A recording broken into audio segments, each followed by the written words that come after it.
안녕하세요. 믿음의 습관 박형규 목사입니다. 오늘도 하나님 사랑하는 마음으로 이 자리에 나오신 모든 분들 환영하고 축복합니다. 우리는 이 시대에 어떤 신앙을 추구해야 할까라는 질문을 던지고, 그리고 우리가 신뢰할 수 있는 신앙의 스승인 윌리엄 에임스의 신앙을 따라서 걸어가고 있습니다. 이 시간을 통해 우리의 믿음이 아름다운 형상으로 방향을 잡고 또 주님을 기쁘시게 하는 삶의 열매에 맺어가기를 예수님의 이름으로 축복합니다. 하나님의 능력 세 번째 시간입니다. 요한복음 4장 23절에서 26절 제가 봉독하겠습니다. 아버지께 참되게 예배하는 자들은 영과 진리로 예배할 때가 오나니 곧 이때라. 아버지께서는 자기에게 이렇게 예배하는 자들을 찾으시느니라. 하나님은 영이시니 예배하는 자가 영과 진리로 예배할지니라. 여자가 이르되 메시아 곧 그리스도라 하는 이가 오실 줄을 내가 아노니 그가 오시면 모든 것을 우리에게 알려주시리이다. 예수께서 이르시되 내게 말하는 내가 그라 하시니라. 아멘. 여러분, 건전한 신앙은 스스로 자라나지 않습니다. 저도 하나님을 모태신앙으로부터 믿어서 신앙생활을 쭉 해왔습니다. 그런데 성경을 듣고 성경에 담긴 하나님을 배울 기회가 많지 않았어요. 무려 대학 시절까지 모태신앙을 가졌는데 대학을 지나서 거의 대학에 졸업할 시기가 다 올 때에 가서야 겨우 하나님의 말씀을 차례대로 들을 수 있는 기회가 주어졌습니다. 건전한 신앙은 하나님의 말씀을 통해 성장하게 되는 것입니다. 그리고 나의 욕구나 내가 생각하는 나의 하나님에 대한 이해 또는 상상력, 그것으로 우리의 신앙이 성장하지 않습니다. 오히려 우리의 상상력들이 하나님의 말씀을 따라 적절히 다듬어질 때 우리는 건전하게 성장할 수 있는 거예요. 신앙과 삶은 가꾸어가는 것입니다. 지금은 우리에게 부족함이 있습니다. 모두에게 있어요. 이 땅을 사는 날 동안에 우리는 완전한 신앙이나 완전한 성품이나 완전한 선행을 이룰 수 없습니다. 그럼에도 불구하고 우리가 오늘 열심히 하고 오늘 말씀을 듣고 나의 삶의 작은 것 하나를, 작은 선행 하나를 실천하기 위해 노력하는 것은 그것이 주님을 기쁘시게 한다라고 하는 사실을 믿기 때문입니다. 또 우리 안에는요, 지우고 싶은 실수와 끊어지지 않는 죄의 습관이 있을 수 있습니다. 그런데 그것을 계속 다듬어 나아가는 것이 우리의 인생 여정이 되는 거예요. 그리고 분명한 사실은 우리의 육체가 주님 배움 날이 가까워오면 올수록 많은 것들이 덜어져 나아갈 것이다 라는 것입니다. 죄의 충동, 화려한 것을 좋아하는 것, 이런 것들이 우리의 육체가 연로한 때에도 찾아오지 않는 거예요. 그때는 더 수월하게 그리고 더 풍성하게 하나님에 대한 아름다운 생각과 또 우리 삶을 더 선한 열매를 맺는 도구로 내어주는 일을 행할 수 있게 되는 것입니다. 우리가 선한 일을 하려고 힘쓰고 하나님의 말씀대로 살아가기 힘쓸 때 닥쳐오는 위기가 무엇일까요? 그것은요, 먼저는 내 안에 있는 잠재적 죄에 대한 낙심입니다. 실망스러운 거지요. 그래서 더더욱 선한 일을 꿈꿀 수가 없게 되는 거예요. 그런데 우리는 그럴수록 더욱더 하나님을 의지해야 합니다. 우리는 십자가를 바라보는 사람들입니다. 십자가는 우리에게 위로가 되고 또한 더 선한 일을 꿈꿀 수 있는 원동력이 되어줍니다. 나를 대신하여 예수 그리스도께서 십자가에 오르셨습니다. 그리고 이제 우리에게 당신의 바톤을 넘겨주셨어요. 이제 우리는 그리스도의 남은 고난을 삶에 채워가며 살아갑니다. 이 땅 가운데 작은 예수로 살아가는 사람들입니다. 그래서 우리를 그리스도인이다 라고 하는 말로 부릅니다. 우리가 감당치 못할 이름입니다. 근데 그걸 하나님이 우리에게 허락해 주신 거예요. 하나님의 전능하심은 당신의 자기 만족을 위해 사용되지 않습니다. 하나님의 전능하심은 선한 계획과 사랑을 이루는 일을 위해서 쓰여졌습니다.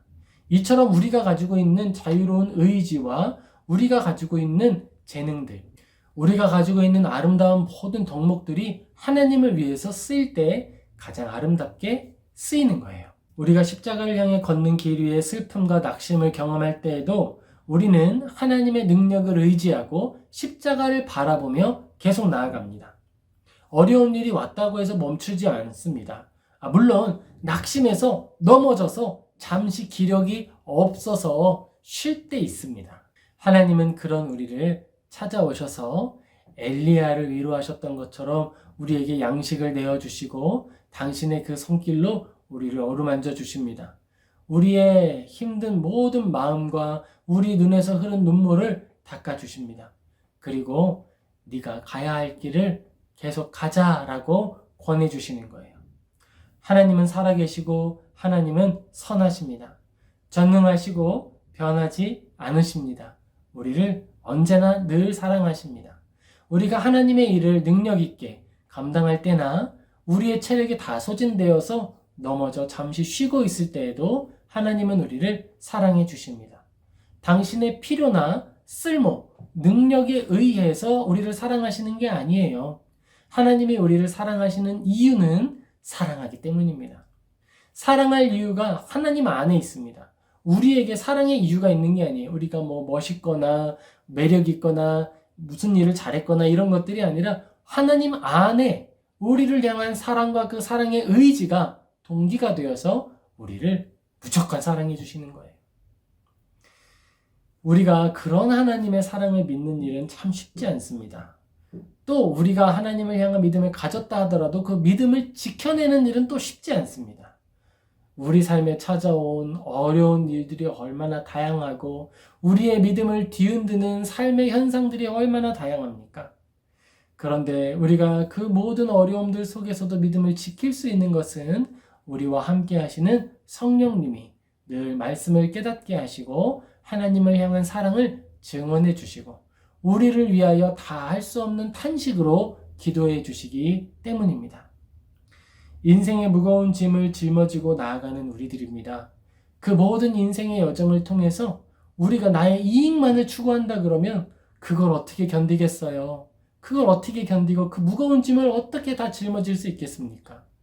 우리는 나의 꿈, 나의 자랑, 이 모든 나의 등에 메고 있는 욕망들을 십자가 앞에 내려놓고 오직 예수 그리스도가 나를 통해 살아낸다라고 하는 나를 통해 살아가실 그리스도, 이제 나는 죽고 그리스도로 산다라고 하는 사명을 가지고 십자가를 짊어지고 나아가는 거예요. 교회는 늘 연약했어요. 우리의 믿음을 흔드는 여러 가지 중에 하나가 교회지요. 이 정말 슬픈 일인데 이건 우리만 경험하는 게 아닙니다. 항상 그랬습니다. 심지어 종교개혁 시대가 가장 좋은 믿음이 화려하게 꼽혔던 시대 중 하나로 손에 꼽히고 있습니다. 그런데 그때의 그 시대에도 교회에 어려움이 있었어요. 부조리가 있었고요. 슬픔이 있었습니다. 중요한 사실은 그럼에도 불구하고 교회가 멸절당하지 않았다라는 거예요. 건전한 신앙이 사라지지 않았다라고 하는 사실을 주목해야 합니다. 우리가 지금 어려운 시대를 살고 있다 이야기하지만 종교개혁 시대나 그 이전의 시대에 비교하면 쉬운 편에 속하는 거예요. 우리는 편안한 시대를 살아가고 있습니다. 그게 우리가 감사할 내용이고요. 그게 우리가 또 하나님을 붙들며 나아갈 또 동기가 되는 것입니다. 교회는 늘 연약했으나 무너지지 않았고 건전한 신앙은 늘 적은 편에 속한 듯 했으나 끝까지 없어지지 않았습니다. 박해를 견뎌야 했던 신앙의 많은 선배들이 있습니다. 우리가 신앙의 역사를 살펴볼 때의 장점이 여기에 또 하나 있어요. 물론 아주 건전한 신앙의 스승께서 가르쳐주는 내용을 우리가 습득하고 그 가르침에 따라 살아내는 것을 통해 하나님을 기쁘시게 한다라고 하는 것도 아주 훌륭한 점이죠. 그런데 또 하나는 우리가 바라보는 스승들, 믿음의 스승들도 또한 고난의 길을 걸었다라고 하는 사실로부터 우리가 위로함을 얻는 거예요. 우리 홀로, 우리만 이 모든 일들을 감당하지 않는구나 라고 하는 걸 알게 되는 겁니다. 우리가 어떤 경우에 선한 것을 꿈꾸고 계획하는데 선한 것을 바라보다 보니까 악한 것에 더 예민하게 반응하는 것을 보게 돼요. 그래서 예민하게 반응하다 보니까 오히려 더 악한 표현, 강한 표현 이런 것들로 선한 계획이나 뜻을 훼손하는 모습을 볼 수도 있습니다. 그건 그들이 가지고 있는 모습이 악하기 때문이 아니고 선한 것을 선하게 표현하는 방법, 그 기술이 아직 부족하기 때문이에요. 하나님이 가르쳐 주신 선한 가르침을 우리는 선한 삶의 내용으로 풀어내는 실력을 갖추어야겠습니다.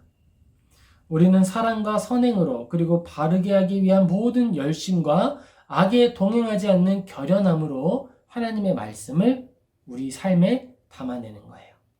그리고 이 시대를 향해서 빛이 무엇이고 소금의 맛이 무엇이고 그리스도의 향기가 무엇인지 드러내는 것입니다. 쉽지 않죠. 저도 말은 이렇게 하지만 정말 쉽지 않아요. 정말 쉽지 않을 뿐만 아니라 거의 불가능합니다. 그저 어려운 상황 속에서 침묵하는 것이 내가 할 수 있는 모든 일의 끝일 수 있어요. 그 침묵하는 일도 결코 그렇게 쉬운 일은 아닙니다. 하나님이 아신다라고 하는 사실을 믿고 의지하며 나아가는 거예요. 디모데후서 2장 15절입니다. 너는 진리의 말씀을 옳게 분별하여 부끄러울 것이 없는 일꾼으로 인정된 자로 자신을 하나님 앞에 드리기를 힘쓰라. 아멘. 디모데 후서에서 바울이 디모데에게 권하고 있는 것이죠. 하나님의 말씀을 분별해서 부끄러울 것이 없는 일꾼, 그 인정된 자의 삶을 살아내라 하는 거예요. 그런데 이 삶의 내용 가운데 우리가 할 일이 고작 침묵이 전부일 수 있다는 거예요. 억울한 일에 대한 침묵이죠. 악에 대해 동조해서 침묵하라는 거 아닙니다. 잘 기억하셔야 됩니다. 하나님을 묵상하는 일은 그리스도인에게 영광스러운 거예요. 왜냐하면 그리스도의 모습을 묵상하며 우리가 해야 할 선택과 감당해야 할 삶의 내용을 확인할 수 있기 때문입니다. 또한 하나님을 묵상하는 우리는 하나님의 어떠하심, 하나님의 선하심, 불변하심, 그 모든 것들이 우리의 존재에 어떤 영향을 미치는지 헤아려 볼 수 있어요. 그래, 하나님이 모든 곳에 계시고 모든 것을 아시니 우리의 마음도 아시는구나. 내가 부조리하고 어두운 자리에서 슬픔 가운데 있지만 하나님이 우리와 함께 하시는구나 라고 하는 것들을 믿음의 내용 가운데 소유할 수 있습니다. 전능하신 하나님을 개인의 이익이나 개인의 야심 아래 두지 않도록 하나님의 말씀이 우리를 교훈합니다. 하나님은 창조주시요 우리는 피조물인데 어떻게 피조물이 창조주를 도구처럼 쓰려고 하느냐? 그것은 잘못된 일이다 라고 성경이 우리를 가르쳐 주는 거예요. 성령님께서 우리에게 교훈해 주셔서 우리가 올바른 판단과 선택을 할 수 있도록 도와주십니다. 그게 묵상의 기능이에요. 하나님의 말씀이 나를 교훈하여서 나를 교정하는 것. 사람이 가만두어서 곧게 자랄 수 있는 나무라 그러면 얼마나 좋겠어요. 그런데 아담이 타락할 때에 사람이 곧게 자랄 수 있는, 선을 향해 똑바로 자라날 수 있는 능력이 상실되었습니다. 그래서 우리는 마치 덩쿨 식물같이 이제는 하나님의 말씀이라고 하는 고든 기둥에 매달려 있을 때에만 곧게 자랄 가능성을 잠시 가지게 되는 거예요. 우리가 조금이라도 하나님의 말씀과 떨어지게 되면 떨어진 만큼 기울게 됩니다. 그런데 그냥 아무 곳으로나 기울면 상관이 없을 텐데 꼭 악을 향해서 기울어지게 돼요. 그게 우리의 마음의 경향성이 죄로 기울어져 있기 때문입니다. 우리의 마음의 경향성이 완전히 부패해서 죄된 경향성을 가지고 있기 때문에 그래요. 모든 사람의 연약함이고 우리가 가진 한계입니다. 그래서 우리는 모든 순간 모든 날들에 십자가가 필요한 겁니다. 십자가를 의지해야 하고 말씀을 의지해야 하는 이유가 여기에 있습니다. 하나님은 우리가 주님을 찾고 하나님께 나아갈 때 기꺼이 보혈로 우리를 씻으시고 당신의 영광과 당신이 가진 진리로 채워주십니다. 우리가 만일 우리 죄를 고백하면 그는 미쁘시고 의로우사 우리의 죄를 씻어주실 것이다.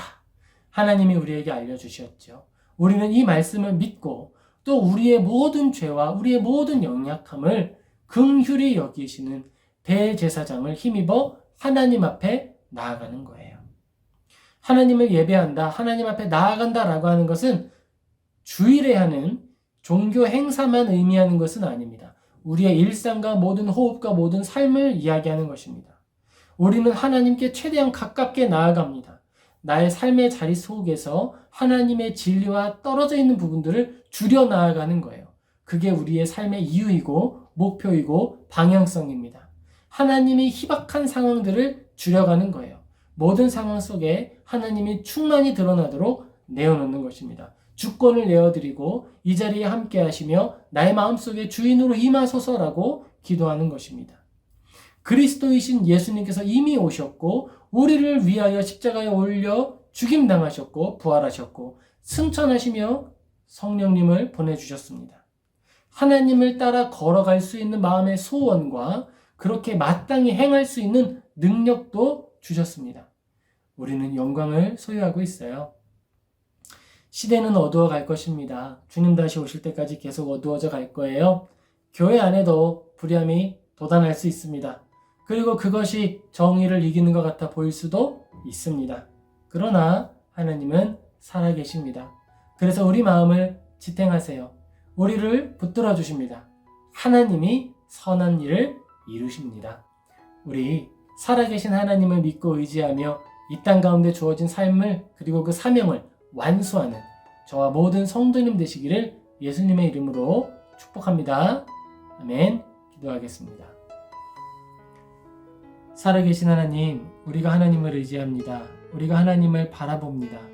주님의 살아계심이 우리의 소망이고 하나님이 모든 것을 다 아신다라고 하는 것이 우리의 위로입니다. 주님, 우리 마음에 찾아오시고 우리의 눈물을 닦아주시고 어두운 날에 빛이 되어 주옵소서. 하나님을 향한 소망을 늘 가지게 하시고 우리가 지혜를 가지고 선한 일을 계획하고 함께 연대함으로 그 아름다운 계획들을 실행할 수 있도록 도와주시옵소서. 구조화된 악을 해치게 하시고 아버지 하나님께서 주신 선을 구조화시켜서 많은 소외된 이들과 아파하는 이들의 눈물을 닦아주고 하나님의 뜻을 하수와 같이 흘려내는 아름다운 우리들 되게 하여 주시옵소서. 하나님, 우리가 내 안에서 피어오르는 죄악의 욕구와 또 우리 안에 있는 많은 죄로 인해 실망할 때 있습니다. 주님, 우리의 마음을 용서하여 주시고 붙들어 주시고 십자가의 보혈의 피로 씻어 주셔서 깨끗하게 하여 주시옵소서. 그리하여 새로운 소망을 가지게 하시고 선한 의지를 다시 회복하게 하시고 하나님을 바라보며 십자가 여정을 기쁘게 걸어가는 모든 군병들이 되게 하여 주옵소서. 주께 감사드리며 예수님의 이름으로 기도하옵나이다. 아멘. 네, 우리는 믿음의 여정을 나아갑니다. 쉽지 않은 여정일 수 있지만 우리 홀로 걸어가는 것이 아니라 함께 걷는 길이기에 갈 수 있습니다. 하나님과 함께 걷고 우리 주위에 함께한 이웃들과 손 꼭 잡고 같이 걷는 우리 모든 성도님 되시기를 예수님의 이름으로 축복합니다. 아멘.